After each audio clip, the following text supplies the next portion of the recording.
ഓർമ്മ പുതുക്കൽ ഭാഗമായി ഇന്ന് പുഴയിൽ പോയിട്ടൊന്ന് ചാടി കുളിക്കാമെന്ന് വിചാരിച്ചിട്ട് ഞങ്ങളെല്ലാവരും പോകാൻ നിൽക്കുകയാണ്. ഞങ്ങൾ ചാട്ടവും മറിച്ചിലും നീന്തലും അല്ല നിങ്ങൾക്ക് കാണിച്ചു തരാം. ഓക്കെ, അപ്പോൾ ഞാൻ പുഴയിൽ പോയി കുളിച്ചിട്ട് ഇപ്പോൾ ഒരു 2 വർഷമൊക്കെ കഴിഞ്ഞിട്ടുണ്ടാവും. അപ്പോൾ നീന്താനും ചാടാനൊക്കെ പ്രയാസം ഉണ്ടാവും. എങ്കിൽ കൂടി നമ്മൾ മാറി നിൽക്കും. നമ്മളെ ഫ്രണ്ട്സുകളൊക്കെ ഉഷാറായിട്ട് ചാടും.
ഈ കാലത്ത് കാണാൻ പറ്റുന്ന ഒരു വീഡിയോ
നല്ലൊരു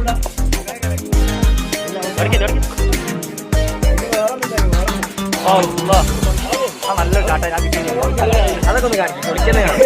അവളക്കായനാ പറഞ്ഞത്. ഒന്ന് മാറിക്കോ ചാട്ടെ.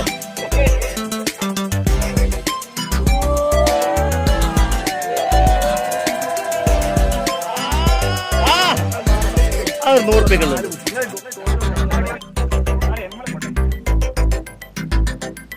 ഹായ് ഗൈസ്, ഞാൻ വേറെന്തേ പറയണോ? ഇതൊന്നും ചെയ്യുന്നൊന്നുമില്ല. ഇപ്പൊ പഠിച്ചു കഴിഞ്ഞ് +2 കഴിഞ്ഞിട്ടേ ഉള്ളൂ. വലിയ വലിയ കമ്പനികളൊക്കെ ഇങ്ങനെ വിളിക്കുന്നുണ്ട്. പക്ഷെ എന്റെ താല്പര്യം ഇല്ലാത്തതുകൊണ്ട് ഞാൻ പോണില്ല. താല്പര്യക്കുറവ് വെച്ചാൽ ഇങ്ങനെ നടക്കാണ്. തെക്ക് പഠിക്കാൻ നടക്കണം. നമ്മളെ കാലം നമ്മളെ ഈ ചെറിയ വയസ്സുകൊണ്ട് നമ്മൾ എന്തെങ്കിലുമൊക്കെ നേടിയെടുക്കണം. മെമ്മറീസ് വലുതായി കഴിഞ്ഞാൽ മെമ്മറീസിലെ അമ്മാനമാടി. അപ്പൊ ക്യാഷിന്റെ ആയിട്ട് പൈസ സമയം പഴുക്കലല്ല, ഇടയ്ക്കൊക്കെ പറിച്ചു കൊടുക്കണം. എന്നിട്ട് അരിയിൽ തെക്കണം. അങ്ങനെ അതിന് വളമൊന്നുമില്ല, രാസവളം തന്നെ. ചാണകം ഉണ്ടാ അല്ലെ വേറെ എന്തെങ്കിലും കേട്ടാ. മുട്ടത്തോലാണ് ഏറ്റവും അതിന്റെ ഒരു തൈ കിട്ടാണ്ടോ? അടുത്ത സീസൺ ആവണം. മഴ അല്ലേ, പ്രളയം കാരണം വെള്ളം കയറി നശിച്ചുപോയി. ആടൊന്ന് കാണിച്ചിരിക്കുന്നു.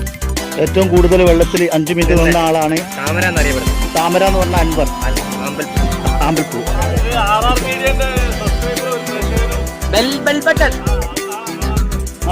അതിന്റെ കാളാണ് പനി.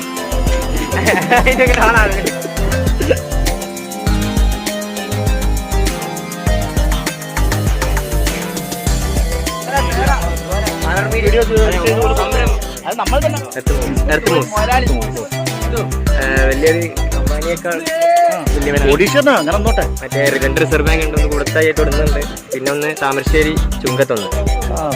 ഒന്ന് വരൂ, താങ്കൾ ഒന്ന് ഇവിടെ വരുമോ? അല്ല ഒന്ന് താങ്കളൊന്ന്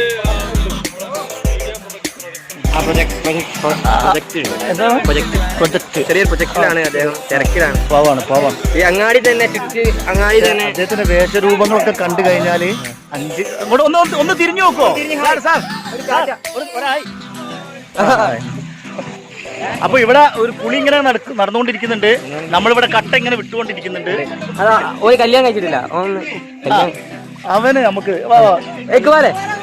ഒന്ന് നേരെ നമ്മളെ സബ്സ്ക്രൈബേഴ്സ് പറഞ്ഞാൽ കൂടുതൽ ഫീമെയിൽസ്. ഏതെങ്കിലും പിയാപ്പിളമാരെ കിട്ടാത്ത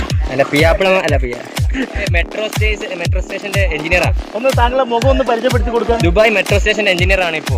അതെ, കാണണേ കരിയുമ്പോ അല്ലേ കണ്ട ഏതോ ചന്തയിൽ തക്കാളി വിൽക്കുന്ന എഞ്ചിനീയറാ. ലീവിന് വന്ന് കുടുങ്ങിപ്പോയത് അവിടെ. ഒന്ന് കൈ ഒന്നിക്കുക. അദ്ദേഹമാണ്. കോടികളുടെ ആസ്തിയാ. ഇപ്പൊ കോടികൾ ഇല്ലാത്ത ആളുകൾ ആരും ഇല്ല, ഒക്കെ പണക്കാരല്ല ഇവിടെ. ഇന്നേ പൊറായ അങ്ങാടിയില് എല്ലാരും ഇപ്പൊ നല്ല നിലയിലാണ്. മാഷാ അല്ലാഹ്. ഫോണൊക്കെ പ്രത്യേകിച്ച് ആരാണ് ആ തൊപ്പിട്ട് ആഷിഖ്. പാപ്പക്ക് 2 ഇതൊക്കെ ഉണ്ട്. എന്താണ് BMW X5. താങ്കളെ തൊപ്പി ഒന്ന് മാറ്റം കേട്ടോ. പോരാ, പക്ഷെ പണത്തിന്റെ അഹങ്കാരം ഒന്നും ഇല്ലല്ലേ? ഏതാണ് ഇതുകൂടി വേണ്ടേ? അപ്പോ ഇന്നത്തെ ചെറിയ വിശേഷങ്ങളൊക്കെ മാറ്റി ഞങ്ങൾ ഇനിയുള്ള പുതിയ വിശേഷങ്ങളുമായിട്ട് ഞങ്ങൾ ഓക്കെ.